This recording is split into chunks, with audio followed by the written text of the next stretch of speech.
You're listening to the Diplomat's Asia Geopolitics podcast. I'm your host, Katie Putz, coming to you from Washington, D.C. And this is Ankit Panda, also from Washington, D.C. Good to see you, Katie. How you doing, Ankit? Doing pretty well. Summer's starting to get a little bit slower as we're heading into August, but I don't think that means that news is slowing down, of course, and there'll be a lot to talk about. No, the halls of Congress empty out in August here in Washington, but everything else churns along. So I think today what we should talk about is the Trilateral Summit that's taking place next month at Camp David. That's Japan, Korea, and the United States, unless I have the wrong trilateral in mind. And I want to explore why that's important and what else is happening in East Asia that sort of round out this month. So, Ankit, this trilateral summit, why is this important? Why is this happening now? So, a couple things. Promoting better trilateralism in Northeast Asia between America's two important treaty allies, South Korea and Japan, has been a long-standing U.S. priority.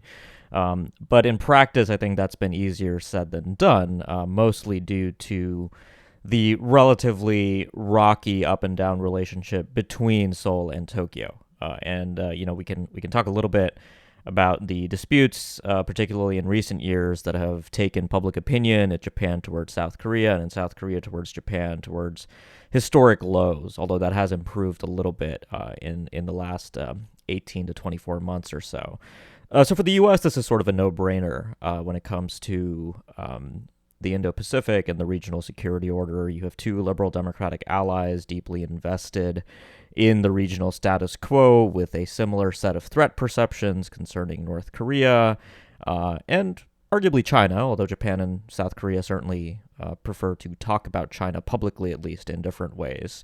And so, given these structural factors and how both countries have these overlapping interests and the fact that they're both treaty allies, Washington seeks to sort of make these two alliances greater than the sum of their parts. Which isn't to say that this is all about creating a trilateral alliance in Northeast Asia. It is about basically coordinating more directly with both Japan and South Korea, promoting cooperation between the two of them. So that's, I think, what's really notable here. Last fall in Cambodia, during the usual bout of Southeast Asian summitry, President Biden, Prime Minister Kishida of Japan, and President Yoon of South Korea met in person and issued a trilateral declaration. And it's been, since then we've been expecting this kind of trilateral summit. And so now it's supposed to happen, as you said, Katie, in a matter of weeks, I think. I think the date right now that's in the press is August 18th at Camp David.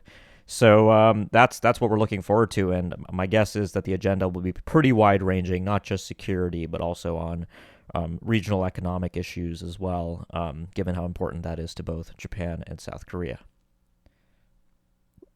Let's get into the Japan-South Korea relationship and how that has seemed to have improved in the last couple of months. I think that has been an initiative on the part of the South Korean president to try to repair that relationship to some degree, but that of course leaves it forever. This happens in democracies, right? Anything that a leader pushes through could be changed if they're no longer in power. So that kind of leaves it in a curious place. How have you seen either that improvement of that relationship, and where do you think that can go from here? Or is this sort of a momentary reprieve in a relationship that's occasionally pretty tense? Though obviously the structures of it are impacted by China, the United States, the regional atmosphere. Yeah, so you're absolutely right in bringing up domestic politics here. I think a lot of what has made this trilateral summit possible, really, is the fact that a conservative administration came to power in Seoul last year. But not only that, conservatives in general, I think, have been more willing to pursue better relations with Japan and South Korea. But more specifically, Yoon Suk-yeol, the new South Korean president, well, he's been around for more than a year, so I don't know if it's fair to call him new anymore. But Yoon really expended just, I think, tremendous amounts of domestic political capital in pursuing what's been, frankly, a really unpopular agenda item for his foreign policy and trying to improve relations with Japan. And what's especially fascinating here is, Yoon was not elected by a particularly enthusiastic South Korean, population. He sort of basically was unenthusiastically elected to serve as president without widespread support from even many conservatives. And his approval ratings have basically been consistently below 30%. And despite this, he's been taking approval hits to, communicate that he really does want to improve relations with Japan. And I think to maybe sort of flesh out this answer a bit, Katie, it'll be helpful to kind of talk about the disputes that have sort of taken the relationship to this low. I think the really big, well, there's two really big things. One was, I think we have to go all the way back to 2015 here, which under the last conservative South Korean president, Park Geun-hye, who was impeached and removed from office, South Korea and Japan reached a settlement on the so-called comfort women issue concerning the Imperial Japanese Army's use of South Korean women essentially in wartime brothels. And this has been a highly sensitive, emotional, historical issue for the South Korean people who've basically hold the view that Japan has not sufficiently addressed South Korean concerns. Many of the survivors have been calling for types of reparations from Japan, essentially. And so the Pak government sort of secretly arranged this deal with the Japanese government that really had no buy-in from South Korean civil society and was described as a final deal on that issue. And of course, that didn't sit well with the South Korean public and led to difficulties when the next administration, the progressive Moon administration, progressives in South Korea, of course, are more sympathetic to critical views of the history with Japan in particular, took issue with that agreement. But most seriously, I think under the Moon administration, the South Korean Supreme Court reached a judgment ordering Japan's Nippon Steel and Sumitomo Metal Corp, two Japanese conglomerates, and Mitsubishi Heavy Industries to compensate wartime forced laborers. And so these are, really the shadows of Japan's occupation of Korea through 1945, continuing to sort of cast a long shadow on contemporary relations. And the Japanese government, basically said that the Supreme Court judgment was incompatible with the normalization agreement between the two countries. I won't go into that in too much detail.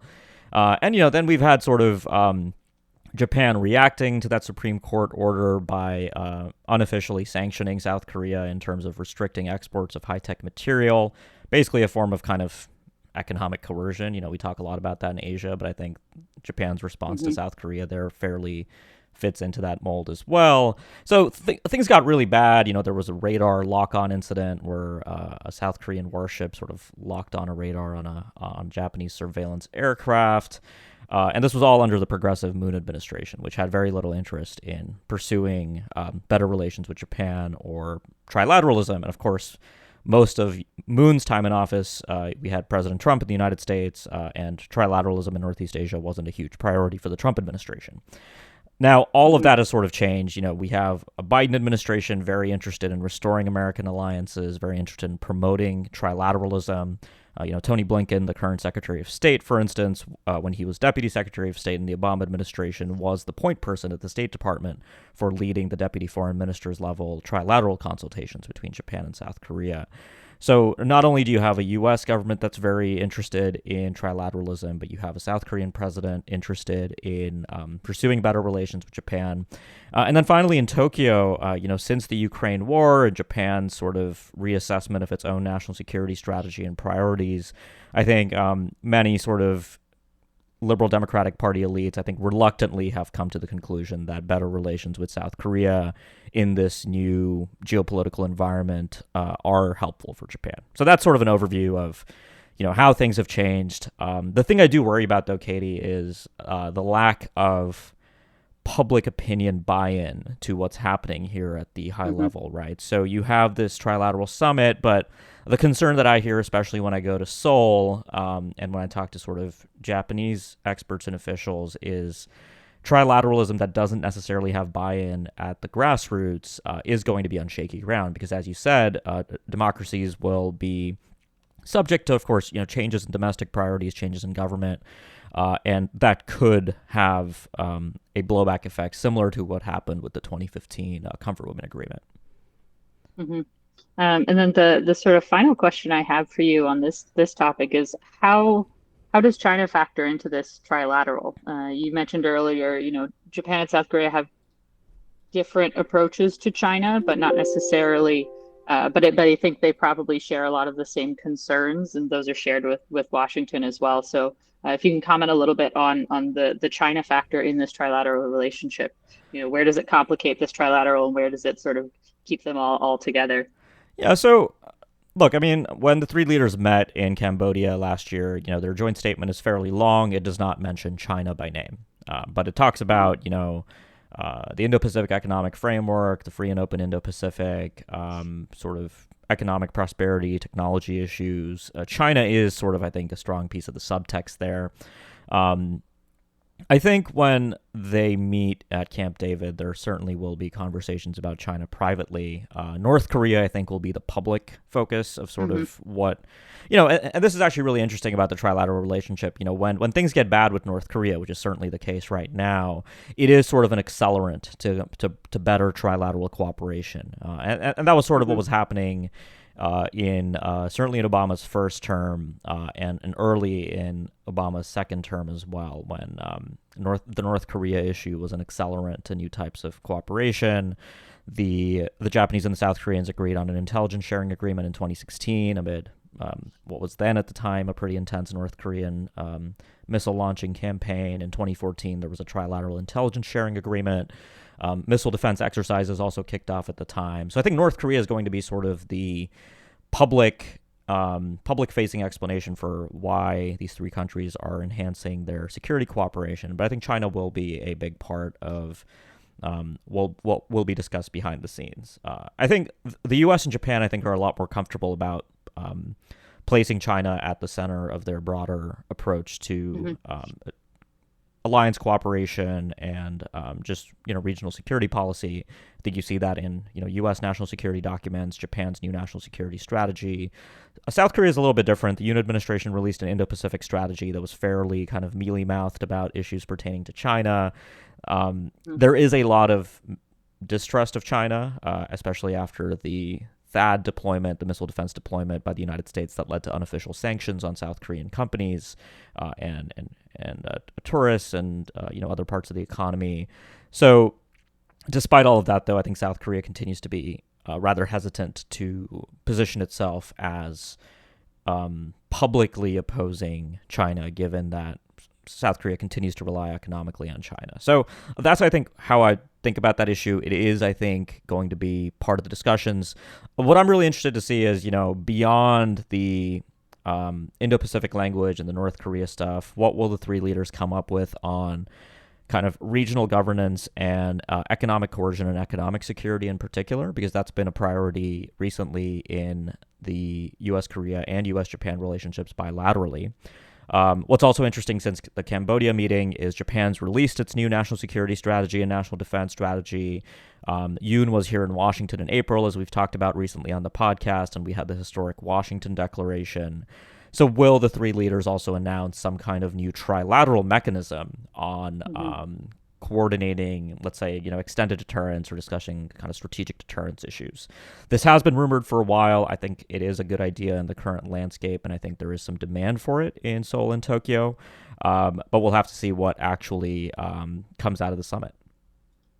Well, we will be watching very closely. Mm-hmm. Katie, before we close out today, it is the end of the month, which means that we've just, of course, released a new issue of the magazine at the Diplomat. And do you want to give listeners a little bit of a preview of what they can expect in the latest issue?